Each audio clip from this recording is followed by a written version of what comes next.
Qui sera le prochain ou la prochaine commissaire aux langues officielles? Je vous dis ça comme ça parce que la dernière fois qu'on a tenté de nommer quelqu'un, ça n'a pas fonctionné. On se souvient de l'épisode Madeleine Meyer, hein, ça a soulevé tout un tollé. Certains y voyaient là une nomination politique, alors que c'est un commissaire aux langues officielles qui doit être indépendant. Là, aujourd'hui, le nom qui circule, selon Radio-Canada, c'est le recteur de l'Université de Moncton, le franco-manitobain Raymond Théberge, qui serait le choix d'Ottawa comme candidat à ce poste clé quand même. Le gouvernement qui devrait en faire l'annonce sous peu, selon nos informations.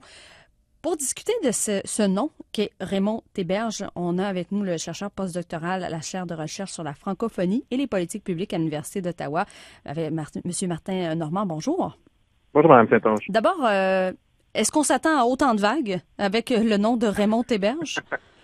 Je pense que le nom de Raymond Théberge, s'il est confirmé, s'il est annoncé officiellement, fera beaucoup moins de vagues. Quand on regarde le profil de M. Théberge, il semble cocher plusieurs cases auxquelles on faisait référence dans le processus précédent.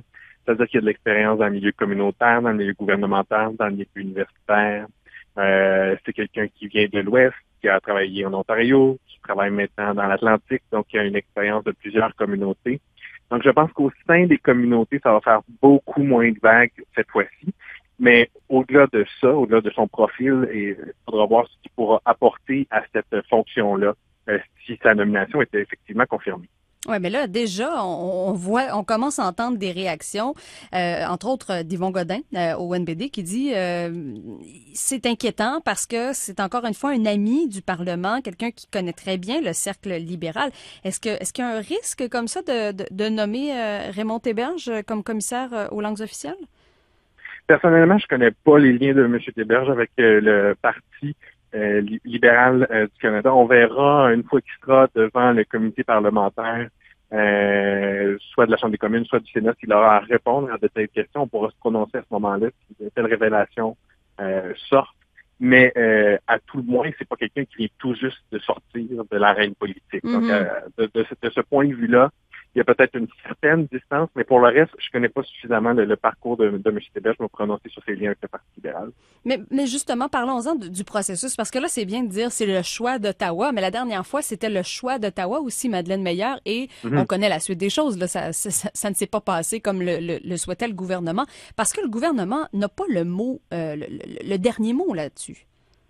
Il n'a pas le dernier mot dans le sens où ça doit être approuvé par le Parlement, justement, mais il a quand même la majorité à la Chambre des communes. Donc ça, comme la dernière fois, le certificat de nomination avait été approuvé, celui de Mme Meyer, par la majorité libérale dans le comité parlementaire de la Chambre des communes. Donc, à ce point-ci, il faut attendre de voir quand cette nomination-là sera officialisée. Mhm. Comme je vous disais, ça vaudra la peine de se tourner vers la compaction de M. Théberge, si ça se confirme, devant ces comités-là, pour voir comment il envisage son rôle de commissaire aux langues officielles. On le connaît un peu là, dans les communautés francophones, mais on l'a très peu entendu sur des enjeux propres à la loi sur les langues officielles ou sur la dualité linguistique au Canada. Donc, il faudra profiter de ces occasions-là, autant pour le Parti libéral que pour les partis d'opposition, pour forcer M. Théberge à se prononcer sur les enjeux relatifs à la loi sur les langues officielles et à sa conception du rôle du commissaire aux langues officielles. On le sait la dernière fois, c'est une des choses qui avait peut-être coulé Madeleine Meyer. On entendait que son certificat de nomination serait peut-être pas signé au Sénat, justement parce que sa performance avait laissé à désirer. Donc, attendons de voir comment lui aussi pourra se débrouiller avec cet exercice-là, qui est très exigeant au niveau parlementaire. Est-ce que c'est important aussi, M. Normand, de consulter les partis d'opposition? Parce que là, déjà, on dit que le NPD n'a pas été consulté et que c'est contraire à ce que dit la loi. À quel point c'est important pour le gouvernement de consulter les partis d'opposition pour la nomination d'un commissaire aux langues officielles? Mais c'est clair que si ça fait partie de la loi, c'est un peu cavalier de ne pas l'avoir fait. On verra comment les partis d'opposition pourront faire mousser cette critique-là. Ça pourrait être utile si cette fois-ci les communautés se rallient derrière la nomination. La Oui. dernière fois, il y avait la nomination avait créé beaucoup de divisions au sein des communautés francophones, même la communauté anglophone du Québec aussi, il y avait de la difficulté à se rallier derrière la nomination de Madeleine Meyer. Donc, si la population les groupes, c'est-à-dire de la société civile francophone, se rallient derrière cette nomination-là rapidement parce que il faut se dire, ont d'autres chats à fouetter en ce moment. Là. Il y a plein d'autres dossiers sur la table des communautés francophones en ce moment que simplement la nomination de cet officier du Parlement-là. Donc, peut-être qu'il n'y aura pas autant d'emprise pour les partis d'opposition pour dénoncer le processus si, au final, le nom qui en est sorti plaît ou fait consensus ou fait figure de compromis au sein des communautés francophones. Ouais. Et là, il y a en quelque sorte, je dirais pas jusqu'à dire l'urgence d'agir, mais ça commence à presser là, la nomination d'un commissaire aux langues officielles. Ça commence à presser.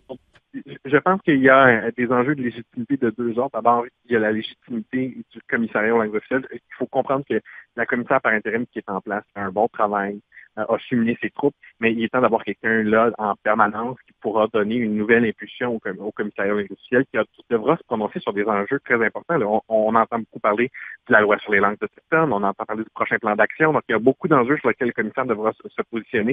Et il faut quelqu'un qui soit en place et qui ait la légitimité nécessaire pour agir.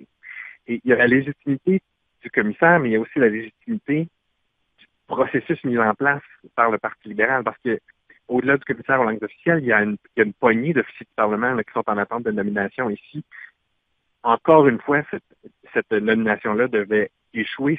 C'est tout le parti et le gouvernement en place qui en prendrait pour son rôle si son processus échouerait à nouveau. Donc, c'est aussi un test politique, c'est ça. C'est aussi un test politique. Et souhaitons que le processus qui aura été mis en place cette fois-ci aura convenu et pourra donner l'impulsion nécessaire aux autres nominations aussi, parce que on s'entend qu'il y a des intérims qui prennent depuis longtemps, par exemple, commissaire au lobbying, commissaire à l'information, et qui eux aussi sont en attente d'un renouvellement là, et d'une nouvelle impulsion. Donc, espérons que du côté du gouvernement, on pourra passer à d'autres nominations et que du côté des communautés et du commissariat, on pourra passer à l'action maintenant. Oui, parce qu'un mandat par intérim, c'est jamais aussi efficace qu'un mandat à bonne et due forme.